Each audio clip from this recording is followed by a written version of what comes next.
Goldilocks' Mysterious Fall by Lisa. This is where I introduce Mother Gooseland, and it's very sunny and everybody's busy. It's buzzing bees. The old woman who lived in a shoe, she's doing her laundry, and Farmer in the dell was milking his cows, and at the end of the road was the wall where Goldilocks was sitting because she was watching the three bears when they would leave for their afternoon walk to wait for their porridge to cool off.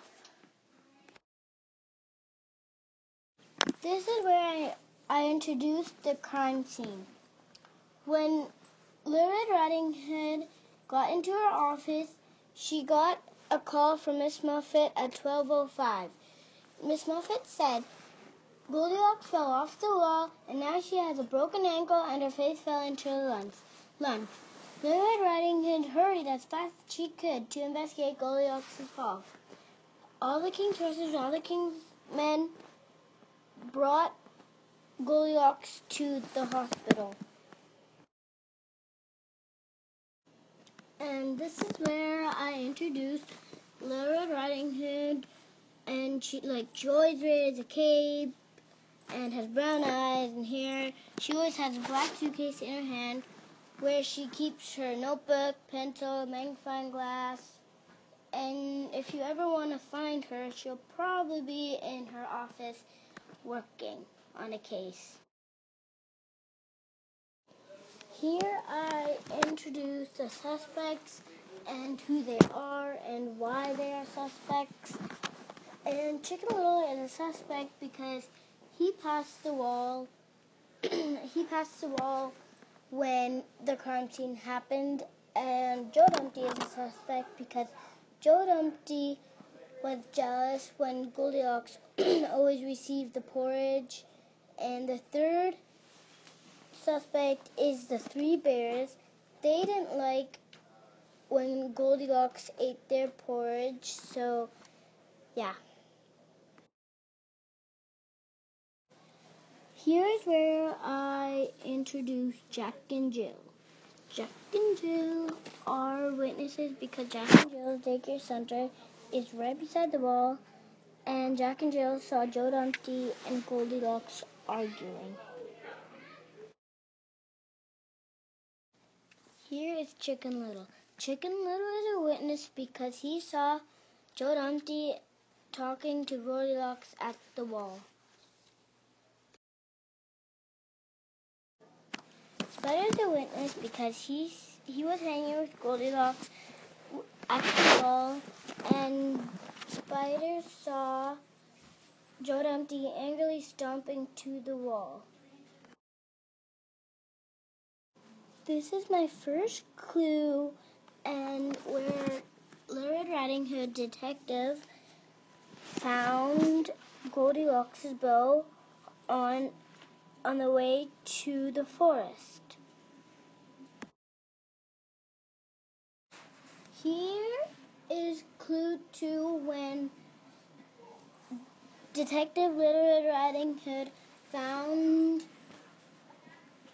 footprints. She looked really closely and she realized that they were Joe Dumpty's footprints.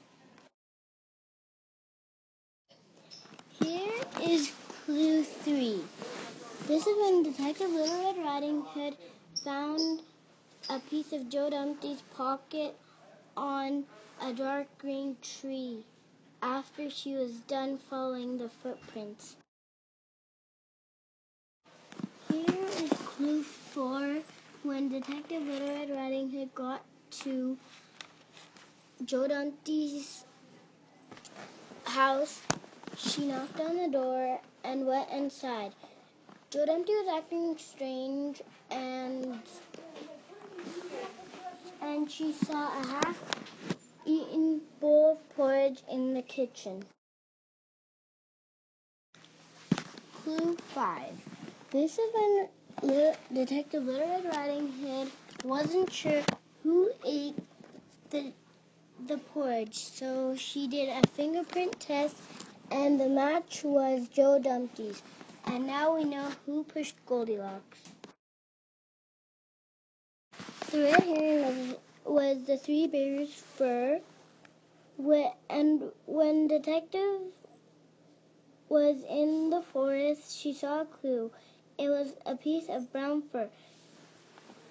And she said that it didn't make sense because all the 5 clues that she found led to Joe Dumpty.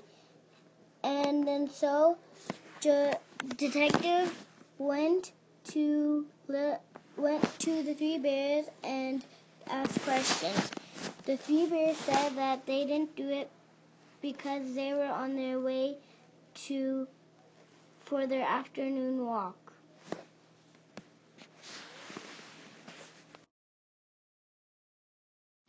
Crack the Case is when all the clues led Detective to Joe Dumpty's house.